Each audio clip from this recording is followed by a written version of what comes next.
Travel with me to Barcelona.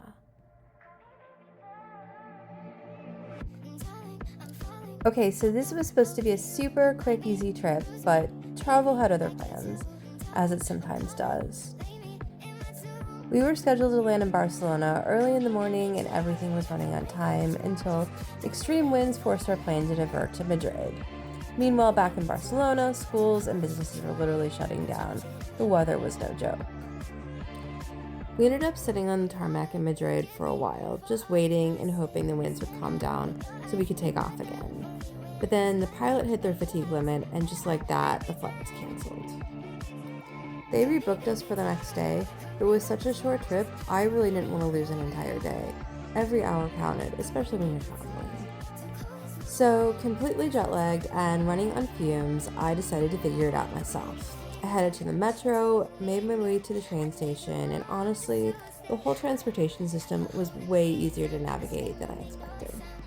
One thing I recommend is pack light. Despite how much I travel, I'm a notorious overpacker, and I always check a bag. This time I only had my carry-on, and it worked out really well. There's a taxi stand right outside the Barcelona train station.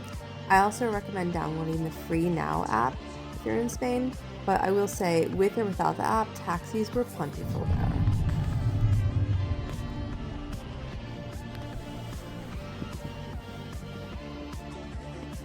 Made it to the hotel. I was only about 10 hours late.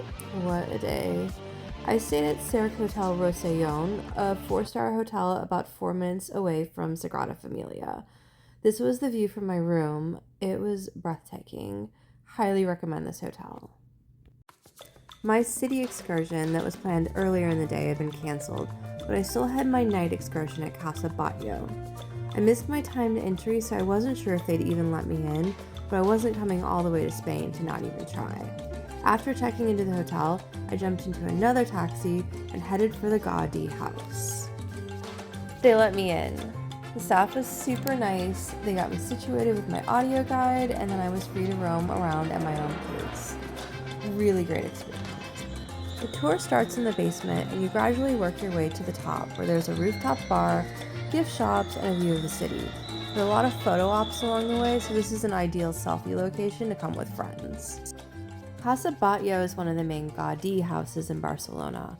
It was originally constructed by one of his architecture professors in 1877, and it was then acquired by Joseph Batllo in 1903, and Gaudi started work on it in 1904.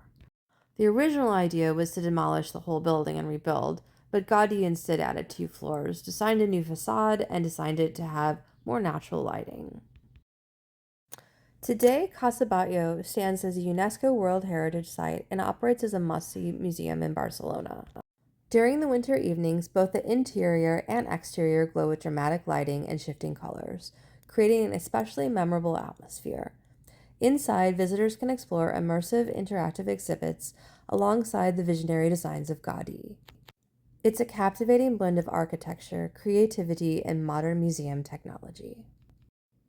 It's also just a lot of fun.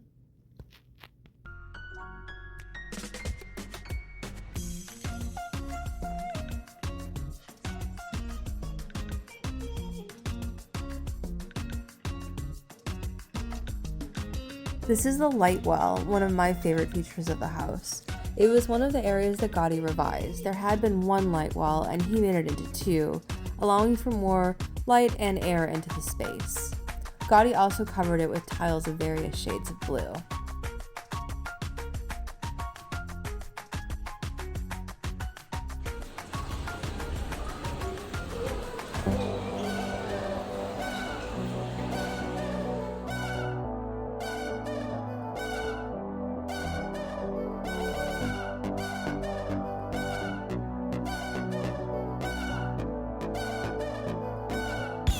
The rooftop is where the famous dragon's back stands, and also the 4 colorful chimneys.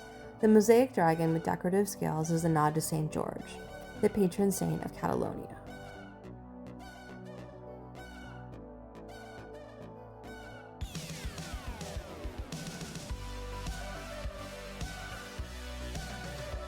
This is one of the original Casa Batllo chairs, designed by Gaudi in the early 1900s to follow the contour of the human body.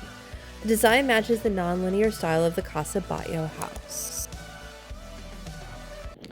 The tour ends with a chance to immerse yourself in the light and color of an interactive exhibit. Also, don't forget to exit through the gift shop.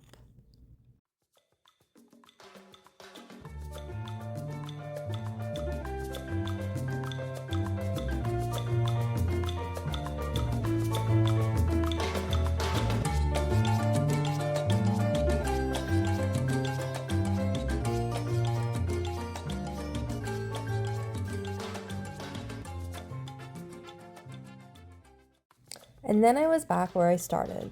I walked a few blocks over for a late night, for me, not for the people of Spain, dinner of tapas, and then back to the hotel to rest up for a new day of exploring.